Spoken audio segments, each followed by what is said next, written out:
we are going to see about the process of communication. Have you ever sent a message and got a reply that made no sense, or tried explaining something but the other person completely misunderstood? That is because communication isn't just about speaking, it is a process. In this video, we will break down the key element of communication and how they work together to ensure clear and effective understanding. Let's dive in. Communication is the exchange of information, ideas, or emotions between people. It happens every day whether we are talking, texting, emailing, or even using body language. Communication can be verbal, like speaking and writing, non-verbal, like gestures and facial expressions, or visual, like signs, graphs, and images.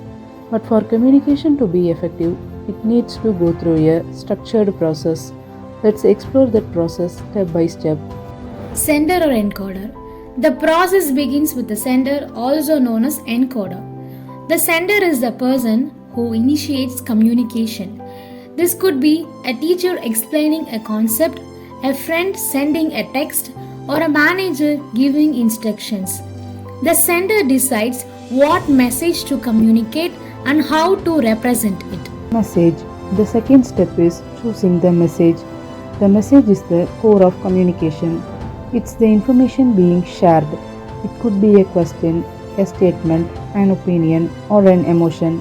But the way message is framed determines whether it is understood correctly. A clear message prevents confusion, while a vague message might lead to misunderstandings. Encoding. The third step is encoding. Encoding is the process of converting thoughts into message. It involves choosing the right words, tone, and gestures. Imagine trying to explain a complex idea to a child. You would simplify your words to make sure they understand. That is encoding in action. Channel. The fourth step is selecting a channel. Once the message is encoded, it needs to be delivered. This happens through a channel, the medium of communication. It can be spoken, words in a conversation, a phone call, a written email, a video message, or even body language. Choosing the right channel is crucial. For example, urgent news might be better delivered through a phone call than an email. Receiver or decoder. The next step is a receiver who receives the message.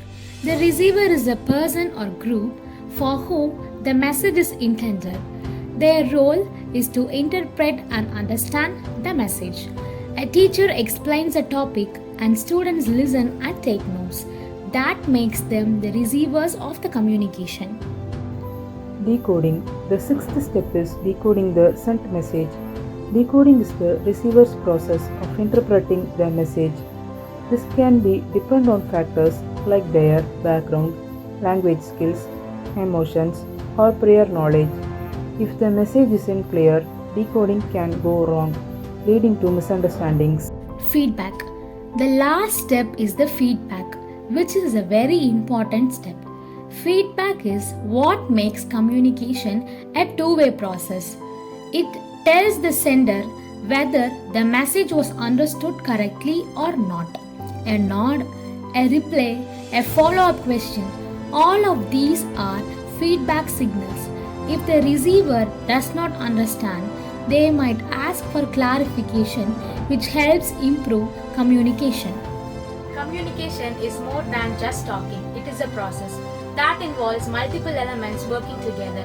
By understanding the sender, message, channel, receiver, and feedback, we all can become a better communicators. The next time you send a message, think about how it's being received.